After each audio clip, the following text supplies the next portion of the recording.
अधिकार मंडळी, नमस्कार. आज आपण या ठिकाणी आलेलो आहोत सातेफळ नगरीमध्ये. तर रात्रीपासून खूप अतिवृष्टी झालेली आहे. तर या अतिवृष्टीचा परिणाम हा शेतकऱ्यावर सर्वात जास्त परिणाम म्हणजे शेतकऱ्यावर झालेला आहे. तर शेतकऱ्याचं अतोनात नुकसान झालेलं आहे. तर आज आपण ग्राउंड लेवलला म्हणजे आज आपण अक्षरशः बांधावरून शेतावरती येऊन आज आपण ही परिस्थिती पाहत आहोत. तर आज आपण या ठिकाणी काही शेतकरी मंडळी आहेत, तर त्यांना आपण एक दोन प्रश्न विचारणार आहोत. नमस्कार भाऊ, आपलं नाव? बाळासाहेब वांगे. बरं, आज ही अतिवृष्टी झालेली आहे, तर याबद्दल तुम्हाला काय वाटतं आणि सरकारकडून तुम्हाला काय अपेक्षा आहे? काहीतरी मदत द्यावा शासनानं. काही इथून मागे एवढा पाऊस नव्हता, आता हे पावसानं लय नुकसान झालंय. आपण शेती खरकटून गेली, सोयाबीन एवढं आलेलं हाताला आलेलं वाया गेलं. काय शेतकरी कशी शेवटी शेतकऱ्याला काहीतरी आधार म्हणून द्यायला पाहिजे शासनानं. आता हे सगळं जे सोयाबीन आपण पेरलंय, आता खत वगैरे केलंय, आपली मेहनत ह्याला साधारण एकंदरीत आतापासून किती खर्च याला खर्च कमीत कमी नाही म्हणलं तरी लाखां रुपयाचे खर्चात चिरलात कावा ट्रॅक्टर आहे, फालांना नांगरणे, वखरणे, गिरणी, खात घालणे, मशागत हे ते म्हणलं तर. आणि ती बी आता 4,000 5,000 रुपये 6,000 रुपये व्यक्तीला मागते. तर ही पाण्याची अवस्था आहे अशी काय. आता हे सोयाबीन तर सगळं हे गेलंच जमा. सोयाबीन तर गेलं, पण आता हे काढायचं म्हणलं तर एवढा खर्च येतो. 6 आणि 7,000 रुपये बॅक म्हणतात. मग काढायचं कसं, न्यायचं कसं, म्हणजे कुठं काय. ही एक एकर काढायची म्हणलं तर आज 5,000 रुपये 6,000 रुपये खर्च येतो बॅगला. खर्च आणि अशा चिखलामध्ये आज कोण सोयाबीन काढायला आज कोण येणार माणसं आहे? अक्षरशः भेटत नाही. माणसं तर भेटायला विचार करा काय बेकार अवस्था आहे. आज हे पीक एकतर पाण्यात आहे आणि त्यानंतर अजून हे काढायचे कसे, अजून हा दुसरा प्रश्न उद्भवतो आहे. तर यावर जवळपास आता इथलं सगळ्या भागातलं सगळा कॅमेरा एकदा फिरून दाखवा. एकदा सर्व सगळ्या हे भागातलं कॅमेरा दाखवा. बघा शेतामध्ये पाणी किती आहे. जवळपास आज सगळं 90% नुकसान आज घडीला गेलं. फक्त ज्या ठिकाणी पाऊस पडल्याच्या नंतर रोडच्या साईडला कुठं रान असते, जे रानं जागेवर त्यांचं पाणीचा निचरा होतो, कुठं चर वगैरे खोदलेली असते, अशा प्रकारची रानं फक्त राहणार आहे. बाकी सगळं सोयाबीन 90% हे गेलेलं. आणि आता शेतकऱ्यांना फक्त जगण्यासाठी आधार पाहिजे.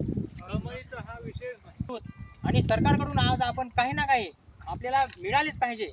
शेतकऱ्यांना आधार दिलाच पाहिजे. शेतकरी जगला तर देश जगेल.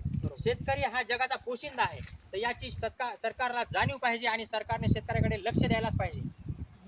आणि मला एक सरकारकडे एक महत्त्वाची मागणी करायची आहे की सध्याच्या परिस्थिती एवढी गांभीर्यानं झालेली असताना सरकारने यावर्षी पूर्ण शेतकऱ्यांना कर्जमाफी दिली पाहिजे. 100% कारण ही जी गोष्ट आहे ना, आता सध्या जगण्याची परिस्थिती जर शेतकऱ्याची हे असं असेल तर मग परिस्थिती कर्ज कसं फेडू शकत ना. कारण बँकेचे आज प्रत्येक शेतकऱ्याकडे नाही म्हटलं तर आज किती बी नाही म्हटलं तर कोणाकडे 50,000 आहेत, कोणाकडे लाख रुपये आहेत, कोणाकडे 2 लाख रुपये आहेत. आणि प्रत्येक शेतकऱ्याला आपल्या मुलीचे लग्न करायचे असते किंवा बऱ्याच काही परपंचातल्या गोष्टी असतात. तर ह्या गोष्टी महत्त्वाचा असा विषय झाला आहे की आपलं जे काही मंत्रिमंडळ आहे, अजितदादा आहे, देवेंद्रजी आहे, एकनाथराव शिंदे आहे, त्यांनी सगळ्यांनी सांगितलं की कर्जमाफी देऊ आणि ते म्हणतात की योग्य टायमाला देऊ.